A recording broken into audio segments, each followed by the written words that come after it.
agora a gente chegou numa segunda parte sobre aquele conteúdo que já iniciamos, que é o simbolismo. Hoje a gente vai falar sobre a literatura simbolista. Falamos um pouquinho do contexto histórico e agora a gente vai para a literatura. O poeta simbolista, ele tinha uma atitude subjetiva muito parecida com a atitude do poeta romântico, né? Só que o poeta romântico, ele traduzia essa sua atitude objetiva quase que sempre falando sobre sentimentos amorosos, certo? Só que o poeta simbolista, ele ia muito mais profundo, ele chegava no subconsciente, no inconsciente. E ali, no subconsciente e no inconsciente, ele se deparava com sensações, com sentimentos que a lógica não é capaz de explicar. Então, diferente do romântico, que explicava tudo com base no sentimento de amor, o poeta simbolista, ele chegava no subconsciente, no inconsciente, e lá a gente tinha sentimentos que a lógica não era capaz de explicar. Então não tinha amor. Pronto, nós temos um sentimento, tá aqui, logicamente conseguimos compreender o amor. Não, lá a gente chegava em coisas que não dá para botar em palavras. Sem palavras pro simbolismo. E aí qual era a intenção desse poeta simbolista? Era transformar esse mundo confuso, essa coisa doida dentro da cabeça, do subconsciente, do inconsciente, transformar essa confusão toda em conteúdo para poesia. O simbolismo, ele nasce na França, assim como o parnasianismo também nasce tudo nascia na França, tudo nasce na França, gente, tudo nasce na França. Só o coronavírus que não nasce na França. Guess what, bitch? Coronavirus! Coronavirus! Mas o simbolismo nasce na França em 1866, que é a data da publicação de um manifesto de um cara chamado Jean Moraes, ele era um poeta, e nesse manifesto ele fala que simbolismo é a única palavra possível para designar ali as tendências artísticas daquela época. E aí a gente tem alguns princípios básicos que eram seguidos pelos poetas simbolistas daquele período, né? O primeiro é que a poesia tinha que se aproximar da música. Então a gente usava vários elementos e recursos de rima, né, de sonoridade ali que fossem agradáveis aos ouvidos. Eu quero ser sua canção, eu quero ser seu tom, me esfregar na sua boca, ser o seu batom. Viu? Eu quero ser sua canção, eu quero ser seu tom, me esfregar na sua boca, ser o seu batom. Porque antes foi tom, canção, C cedilha A, O, né? E depois com tio, né? C cedilha O com tio. Canção. Depois tom, T-O-M. Terminou. Eu quero ser sua canção. C cedilha A, O, tio. Canção. Eu quero ser seu tom. T-O-M. Me esfregar na sua boca. C-A. Ser o seu batom. De novo. O-M. Antes, O-M. Então, assim se faz as músicas que todo mundo escuta, como a minha. Pra remeter a essa questão aí da música, essa questão da música. Um outro princípio era que o poeta deveria sugerir e não nomear.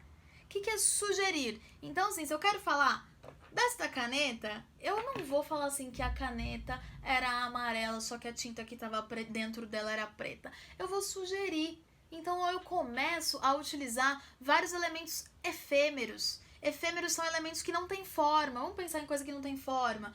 Nuvem, ar, água, areia, sabe? Umas coisas que não tem forma, assim. Então eu começo a utilizar várias coisas que não tem formato para sugerir o que de fato eu gostaria de falar.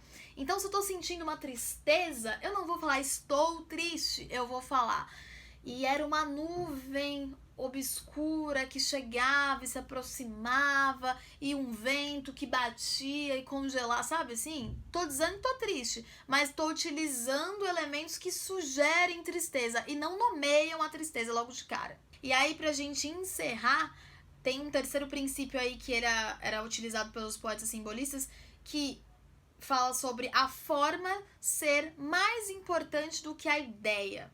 Então, o que a gente tem aí dentro da forma é mais importante que a ideia. Eles, nos poemas, utilizavam muitas palavras ambíguas, então dava pra você entender de um jeito, dava pra você entender de outro. Então, assim, quem lê um poema simbolista pode entender o que for, porque Se a gente tem ambiguidade, quer dizer que é um sentimento lá do subconsciente que pode ser traduzido da maneira que for por quem for lendo ali aquele poema. Também tinha um emprego de muita sinestesia dentro dessa coisa aí do a forma era mais importante que a ideia.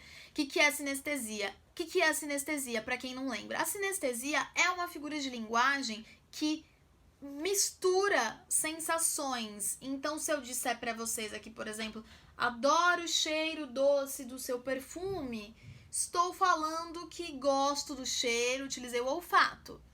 Mas depois falei que o cheiro é doce. Para eu saber que é doce, eu preciso usar o paladar. Então, o que eu já fiz aí nessa minha frase boba?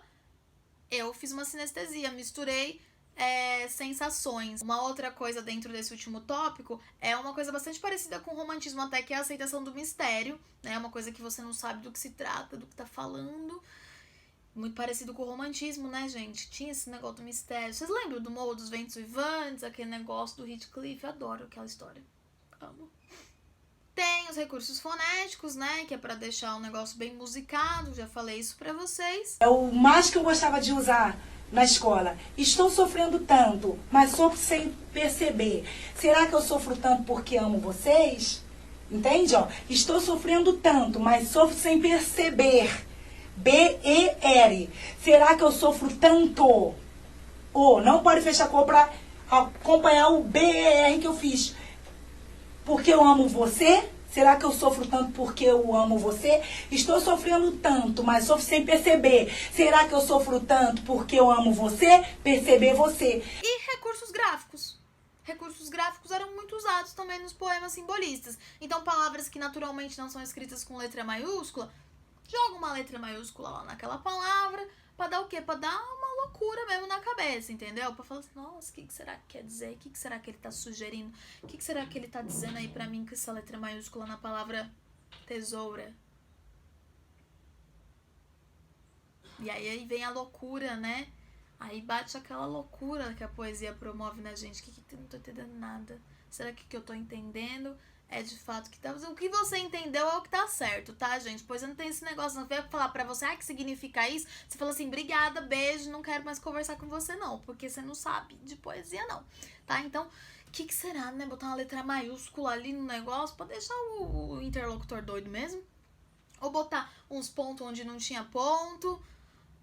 É um Saramago às avessas, sabe? O Saramago que não botava ponto, não botava letra maiúscula, não fazia nada. Já os simbolistas faziam tudo pra deixar você louco. Ambos queriam deixar a gente louco, esse é fato. Mas o Saramago não era simbolista não, tá, gente? Pelo amor de Machado de Assis.